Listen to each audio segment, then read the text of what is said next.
Olá pessoal, tudo bem com vocês? Boa noite. Hoje eu venho trazer uma informação muito importante para vocês a respeito de impulsionamento de conteúdo na pré-campanha eleitoral. Nós sabemos que a pré-campanha eleitoral é um limbo jurídico e nós temos que sempre ficar por dentro das decisões, dos acórdãos do TSE para conseguir tentar compreender esse panorama da pré-campanha sobre os atos que podem e os que não podem. Tivemos um acórdão agora, dia 14 de julho, muito legal sobre a questão da pré-campanha eleitoral, sobre propaganda eleitoral antecipada, em conjunto com o impulsionamento de conteúdo. Eu não vou me adentrar ao caso concreto, eu vou extrair para vocês desse acórdão algumas decisões que vai nos orientar para as nossas ações no futuro, né? Pelo menos de imediato em relação às condutas para 2020. Né? Então eu coloquei o número aqui do agravo regimental, né? No agravo de instrumento, temos aqui o número desse agravo, Macapá, Amapá, e nós vamos aqui traçar também algumas conclusões desse acordo. Primeiro ponto que eu vejo aqui como relevante é que, primeiramente, na conclusão desse acórdão, considerou-se que para existir propaganda eleitoral extemporânea ou antecipada, como vocês quiserem chamar, é importante que sejam considerados alguns parâmetros. E o mais interessante é que esses parâmetros têm que ser alternativos, ou seja, não precisam ser cumulativos, não precisa ter a presença dos três parâmetros, porque serão três que nós vamos trabalhar aqui, para ser configurada a propaganda eleitoral extemporânea. Tá? O primeiro parâmetro, que é o mais claro para nós, é a presença do pedido explícito de voto. Sobre esse parâmetro, o que o TSE fixou?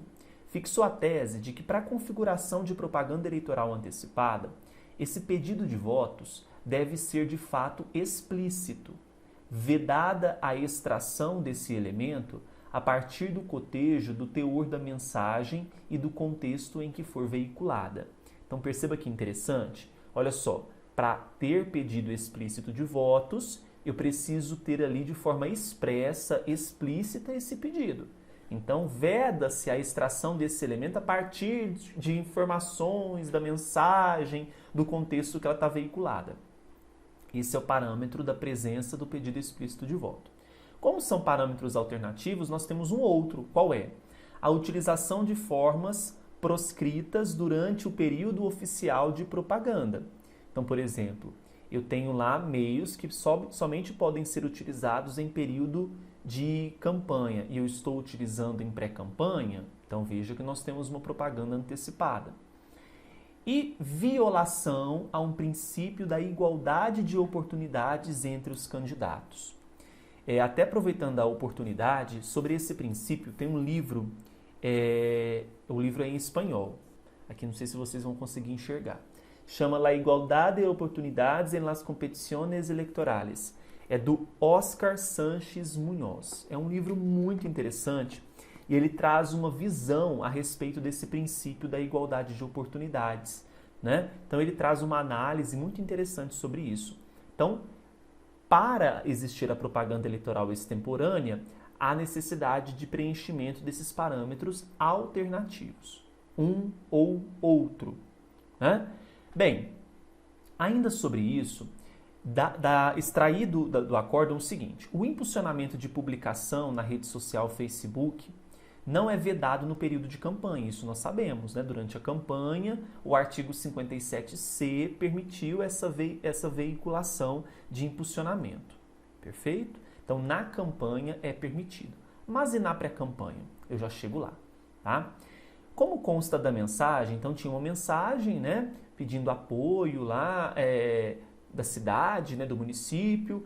Então, como consta da mensagem, apenas pedido de apoio político e divulgação da pré-candidatura, ambas condutas permitidas pelo artigo 36A, parágrafo 2º da Lei das Eleições, sem menção a número de urna, partido ou pedido, ainda que implícito de votos, não se vislumbra exercício exorbitante da liberdade de expressão prestigiada pelo legislador no período pré-eleitoral.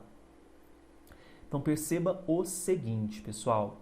Nós temos que analisar aqui, isso aqui é muito importante, porque quando eu falo de alguns alunos têm me questionado, né, professor, mas eu tenho aqui uma propaganda, na verdade, uma manifestação de pré-campanha, né, de apoio, de divulgação de pré-candidatura e colocou o número do partido. Veja que o próprio TSE colocou sem menção a número de urna, partido ou pedido. Então, a orientação é que não coloque número de partido nessas manifestações de pré-campanha, tá bom? Então, tomar cuidado com isso. Continuando. Essa corte ela não considera propaganda eleitoral manifestações de cunho político, como elogios, críticas, opiniões ou mera promoção pessoal. Já as mensagens que mencionem a candidatura, o cargo eletivo, a disputa eleitoral, melhorias que se pretenda realizar na circunscrição, naquele município, por exemplo, e ou a qualificação para exercer o cargo, tem conteúdo eleitoral e devem ser, portanto, objeto de análise. Por isso que, às vezes, a gente fala assim, como advogado, né? A gente orienta, não faz isso, vamos evitar problema, e nos coloca como muito conservadores. Mas perceba que a própria corte coloca, eu vou até colocar com marca-texto aqui, porque é objeto de análise. Então, tudo é objeto de análise se entrar dentro dessas informações aqui que eu coloquei. Então, vamos evitar, né? É importante considerar ainda a condição do autor do fato, se candidato, né? Então, se ele for candidato, ou se, por exemplo, ele já exercia o mandato, então ele está à frente. Então, há uma possibilidade de violar a igualdade de oportunidades, entendeu? Ou o cidadão garantido a esse último a livre manifestação do pensamento e o direito à informação. Bacana. Continuando. Como consta da mensagem apenas pedido de apoio com divulgação de pré-candidatura, ambas condutas permitidas, sem menção a número de urna, partido ou pedido, ainda que implícito de votos, deve-se afastar a configuração de propaganda eleitoral antecipada. Perfeito.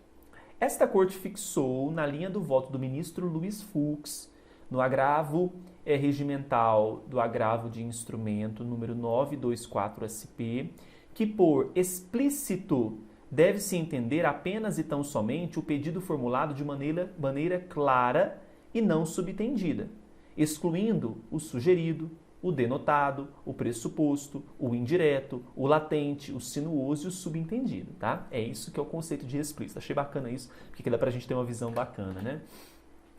A respeito do meio utilizado para veiculação, consta do acórdão recorrido somente que se trata de publicação impulsionada na rede social Facebook. Referido meio não é vedado no período de campanha, mas permitido, conforme a gente vê no artigo 57C. Por fim, no que tange à violação de igualdade de chances ou violação da igualdade de oportunidades, esta deve ser aferida considerando-se os critérios de reiteração da conduta, ou seja, você fez o impulsionamento uma única vez. Isso não é reiteração de conduta. Qual foi o período de veiculação, né? Quanto tempo que ficou? A dimensão que isso atingiu, né? Então tudo é analisado, tudo é objeto de análise, eu vou sempre usar essa expressão. Custo, quanto você gastou? Você gastou mais do que, por exemplo, gastaria em campanha? Ou gastou ali um valor muito considerável? Você gastou um valor que na campanha você gastou pouco? Então, tudo é objeto de análise. Exploração comercial, impacto social, abrangência, segundo o voto do ministro Admar Gonzaga. Então, perceba que agora a gente consegue ter uma visão mais ampla sobre a possibilidade de impulsionamento na pré-campanha. Poder pode, mas vai ser objeto de análise, analisando-se todos esses parâmetros aqui. Eu achei esse voto muito importante, muito maravilhoso, né?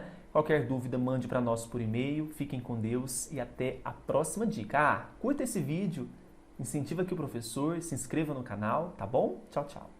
Agora, pessoal, se você gostou do vídeo, dê o seu like, se inscreva no canal e clique no sininho para receber todas as novas publicações. Além disso, no nosso canal do YouTube nós temos várias playlists com leis comentadas, questões comentadas, feitas com muito carinho para você. Siga também o professor Bruno Eleitoral no Instagram. Basta você digitar aí @professor Bruno Eleitoral. E no Facebook, www.facebook.com/Cursos Bruno Oliveira. Um grande abraço e até mais.